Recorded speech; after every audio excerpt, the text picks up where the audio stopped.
the commissioner of the NBA, Adam Silver, was on Fox Sports 1, and he brought up what we've been bringing up for quite some time now, and I think they're going to do it, the All-Star Game format.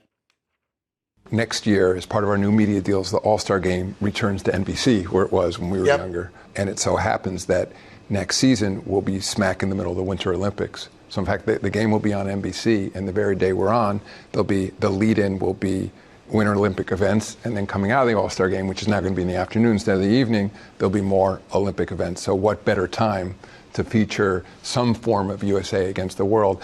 I'm not exactly sure what the format will be yet. I mean, obviously paid a lot of attention to what the NHL did. But also, going back, last summer, our Olympic competition was a huge success. Yeah, and I think the commissioner admitted that he saw the Four Nations with hockey and the excitement that you had with that.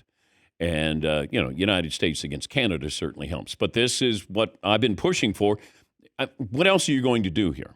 I don't want it to devolve into what, the NFL's All-Star Game is, the Pro Bowl. I don't want that. I do like the skills competition, some of the skills competition, but let's try it. Let's just see. You're going to get at least some kind of competitiveness. You'll have certainly pride. And that's all we care about. When you watch, you want to know if they care, then I'll care.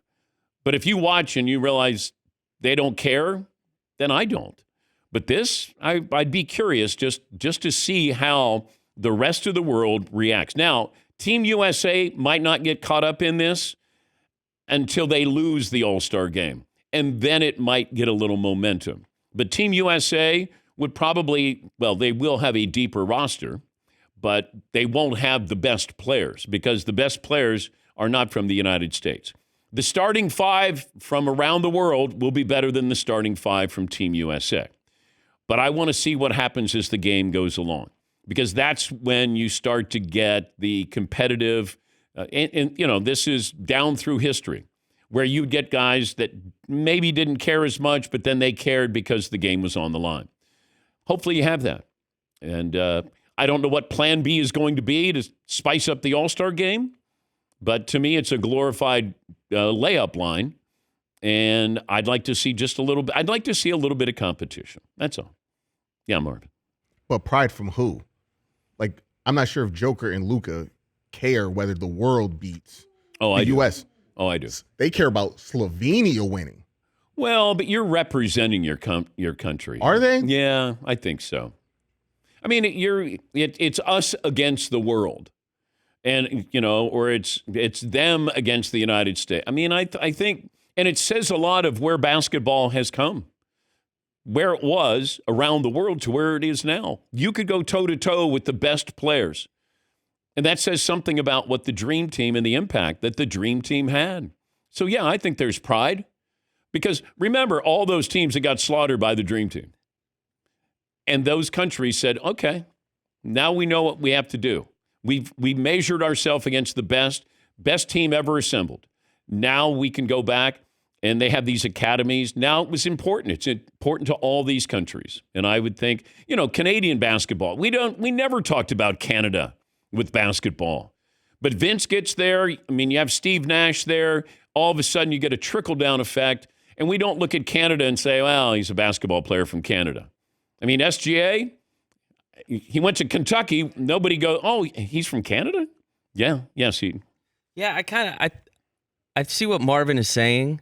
That, I don't know that, I think that Americans view everything as America and the rest of the world, but I don't know that the rest of the world just sees themselves as one big thing that's not American. So I think that there's a lot more pride. If you take a Serbian guy, I think being Serbian means a hell of a lot to him, and representing Serbia means a lot more than just being lumped in with the rest of the guys from the world. But if they're not forced to play against the Team USA, but if that's the way the format's going to be, then I think there's going to be that pride of how far our countries have come, how far the world has come. At least that's what I'm hoping for. Maybe it's just me rooting for something to happen. Something interesting. Yes. Just please care. Oh, they're gonna love this. You're gonna love this. Come You're on. gonna have fun. Hey, Luca, listen. You're going to care. Luca, put the beer down. Okay, now I want you to really care about this. Put the hookah down. Yes, Marvin. The pressure is going to be on those second-tier guys from the international squad that make the team that didn't deserve to be all-stars. They have to play hard because Adam Silver's going to be like, why are you even here? Those guys are going to play hard. They better play well. Team USA's got the pressure on them. Because if Jaylen Brown and Jason Tatum come in as a second-string guy and tear Josh Giddey apart, like, oh, my gosh. Yes, Paulie. Do we get Shai Gilgeous-Alexander? Yes. Okay, so it's from Canada. Okay, so it's North America versus international. No. It's the United States versus the world. Yeah, so we don't get. That's why I asked. I said, do we get Shai Gilgeous-Alexander, or do they get it? Oh no, they do. Okay. Yeah. It's Canada. We haven't gotten Canada yet. Because he went to high school. Yeah. 2 years of high school in America. Doesn't matter. I thought maybe we could acquire Shai Gilgeous. No. It's the United States and then everybody else. He went to college in the United States. That doesn't matter. He's from Canada.